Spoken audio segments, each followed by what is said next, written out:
Монгол Улсын их хурлын дараа Мянган биеийн хулд олон улсын валютын сангийн Монгол улс дахь суурин төлөөлөгч Нил Сакер тэргүүтээ олон улсын валютын сангийн ажлын хэсгийн төлөөлөгчдийг хүл авч уулзлаа.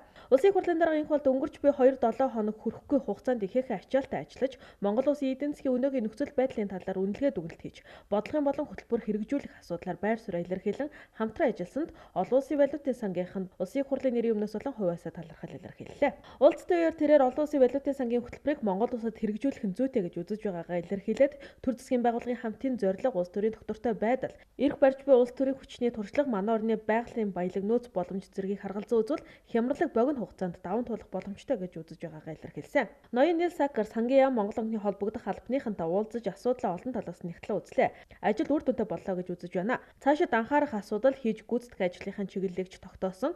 Бид энд хийсэн ажлынхаа үр дүнг олон улсын валютын санд танилцуулна. Хөтөлбөр хэрэгжүүлэх талаарх ажил цаашид үргэлжлэнэ гэдгийг мөн тэрээр мэдгцээ. Мөн тэрээр хүндрэлт байдлаас гарах чиглэлээр анхаарах асуудал авч хэрэгжүүлэх арга хэмжээ засгийн газарт цөөнгүй байгаа бөгөөд тэдгээр нь нэлээд хүчин чармайлт шаардах тул улсын их хурл дэмжлэг үзүүлэх нь чухал болохыг онцолсон.